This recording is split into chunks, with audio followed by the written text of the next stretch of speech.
আমাদের টোটাল আয়ের মধ্যে যে ব্যয় হয়েছে এর মধ্যে আমাদের উদ্বৃত্ত রয়েছে 2024-এর পঞ্জিকা বছরের মোট উদ্বৃত্ত হচ্ছে 10,85,90,019 টাকা। আমি আবারও বলছি 10,85,90,019 টাকা, যা ব্যাংকে গচ্ছিত আছে। বন্ধুরা, নির্বাচন কমিশনের বিধান অনুযায়ী এটি প্রতি বছর 31শে জুলাইয়ের মধ্যে আমরা দলের আয় ব্যয়ের প্রতিবেদনটি এখানে জমা দেই। এটা বেশ কয়েক বছর ধরে যে প্রেসিডেন্সটি, যে নজিরটি স্থাপিত হয়েছে তার কোনো ব্যত্যয় হয়নি। সেইভাবেই আমরা এটা দিয়ে আসছি। এবং এক্ষেত্রে আমরা আয় কিভাবে আমাদের হয়েছে, আমরা কোন কোন খাতে ব্যয় করেছি, সেগুলো আমাদের পুঙ্খানুপুঙ্খ রূপে সেটি যে নিরীক্ষা অডিট যে রিপোর্টটি, সেই রিপোর্টটির মধ্যে সেটা উল্লেখ আছে। তো সুতরাং আমরা আপনাদের কাছে মোট এই জিনিসটি এখানে উল্লেখ করলাম এবং আমরা আশা করি যে গণতন্ত্রের পথে হাঁটার যে প্রক্রিয়া, সে প্রক্রিয়ায় আমরা এবারে নির্বাচন কমিশনে এসে বাংলাদেশ জাতীয়তাবাদী দল বিএনপি আমাদের অডিট রিপোর্টটি এখানে জমা দিয়েছে। বন্ধুরা, আপনারা জানেন ইতিপূর্বে এই নির্বাচন কমিশন তার যে প্রাতিষ্ঠানিক স্বাধীনতা, সেই স্বাধীনতা হারিয়ে ফেলেছিল। প্রতিষ্ঠানটি হয়েছিল নির্বাহী বিভাগ তথা নির্বাহী বিভাগের যিনি প্রধান এবং যে নির্বাহী বিভাগটি একেবারেই অনির্বাচিত এবং অনেকটা গায়ের জোরে ফ্যাসিবাদী ক্ষমতার জোরে ক্ষমতায় ছিলেন, তাদের যে ফ্যাসিবাদী যে অস্ত্রের একটি প্রতিষ্ঠান হিসেবেই এটা তারা গড়ে তোলার চেষ্টা করেছে। অনেক অবৈধ নির্বাচন, দিনের ভোট রাত্রে করা এবং ভোটারবিহীন নির্বাচন, ভোটারদেরকে ভোট কেন্দ্রে আসতে না দেওয়া, সেই ক্ষেত্রে প্রশাসনিক যে ক্ষমতা, সেই ক্ষমতা ব্যবহার করা ইত্যাদি নানা বিষয় আপনারা নিশ্চয়ই প্রত্যক্ষ করেছেন, আপনারা জানেন। এবং আমরা যারা গণতন্ত্রের পক্ষে লড়াই করেছি, সংগ্রাম করেছি, আমরা প্রত্যেকেই সেটা ভুক্তভোগী।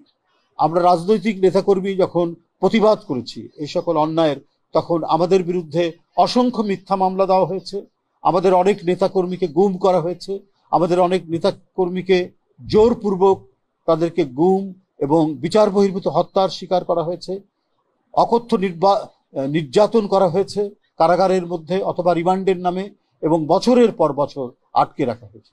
সেই ক্ষেত্রে নির্বাচন কমিশন তার রাজনৈতিক দলগুলো নির্বাচন কমিশনের মানে তার যে কর্তৃত্ব রাজনৈতিক দলের উপর এবং রাজনৈতিক দল কিভাবে চলছে এবং তারা কি অবস্থায় আছে, সেটা তার যে অভিভাবকত্ব, সেই অভিভাবকত্ব করতে পারেনি। এবং এমন ব্যক্তিদেরকে বাছাই করে নেওয়া হয়েছে যারা অত্যন্ত দলমন্য এবং যারা নির্দয় নিষ্ঠুরভাবে একটি লুটের নির্বাচন, একটি বন্য নির্বাচন, সেই নির্বাচন অনুষ্ঠিত করে সন্ধ্যার মধ্যে অথবা রাত 8টার মধ্যে নির্বাচন সুষ্ঠু হয়েছে বলে তারা ঘোষণা দিতেন। এই সমস্ত মেরুদণ্ডহীন, এই সমস্ত চাকরিলোভী লোকদেরকে দিয়ে নির্বাচন কমিশন গঠন করা হয়েছে। আমরা 16-17 বছর ধরে নির্বাচন কমিশনের সরকারের অনুগত একটি প্রতিষ্ঠান হিসাবে তাদের অর্পিত দায়িত্ব, তারা তাদের স্বাধীনতাকে ভুলে গিয়ে শেখ হাসিনার পদলেহী একটি প্রতিষ্ঠানে তারা পরিণত করে আমাদের দেশের গণতন্ত্রের শক্তিশালী করার জন্য যে প্রতিষ্ঠানগুলি গড়ে ওঠে, যেমন একটি স্বাধীন বিচার বিভাগ, যেমন স্বাধীন নির্বাচন কমিশন, স্বাধীন গণমাধ্যম, সবগুলোকেই তারা ধ্বংস করে দিয়েছিল। সাংবাদিক বন্ধুরা, এইরকম একটি পরিস্থিতির মধ্যে দিয়ে আমাদেরকে কাজ করতে হয়েছে। এরই মধ্যেই আমাদের কণ্ঠকে জাগরিত করতে হয়েছে, এরই মধ্যে আমাদেরকে প্রতিবাদের ভাষা খুঁজে নিয়ে আমরা আমাদের পদ্ধতি অনুযায়ী, আমরা আমাদের অনুযায়ী, আমাদের শক্তি এবং সাহস দিয়ে আমরা সেটা মোকাবিলা করে আমরা আমাদের কণ্ঠের আওয়াজকে আমরা জোরালো করে রাখার চেষ্টা করেছি। যদিও এর কারণে অনেক নিপীড়ন নির্যাতনের শিকার হতে হয়েছে।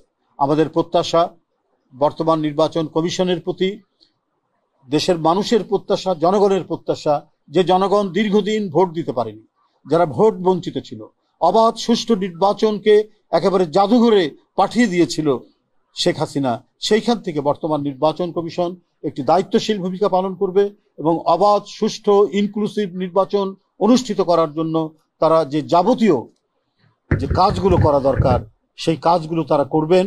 এবং এখনো পর্যন্ত সংবিধানে নির্বাচন কমিশনের যে স্বাধীনতা, সেই স্বাধীনতা তারা সেই স্বাধীনতার যে তাদের যে অধিকার যেটা দেওয়া আছে, সেই অধিকার দিয়ে সেই স্বাধীন বিধানগুলো প্রয়োগ করে নির্বাচনকে বানচাল করার অথবা নির্বাচনকে নিয়ে যে কোনো গভীর ষড়যন্ত্র প্রতিহত করতে সাহসী ভূমিকা রাখবে বলে বাংলাদেশ জাতীয়তাবাদী দল বিশ্বাস করে। বন্ধুরা আমার, মানুষের প্রত্যাশা অনুযায়ী হয়তো অনেক কিছু এখনো সম্ভব হয়ে ওঠেনি, এখনো আইন শৃঙ্খলার পরিস্থিতি ততটা উন্নত হয়নি, কিন্তু তারপরেও মানুষের মধ্যে যে আশা জেগে উঠেছে যে আমরা কমপক্ষে শেখ হাসিনার দুর্বৃত্ত পরায়ণ কোনো প্রশাসনের দ্বারা অথবা তার আইন শৃঙ্খলা বাহিনীর দ্বারা এখানকার গণতন্ত্রকামী রাজনৈতিক দলের নেতাকর্মীরা আর নিপীড়নের শিকার হবে না, আর কখনোই তাদেরকে রিমান্ডের নামে অকথ্য অত্যাচার করা হবে না, তারা গুম, খুন, বিচার বহির্ভূত হত্যার শিকার হবে না।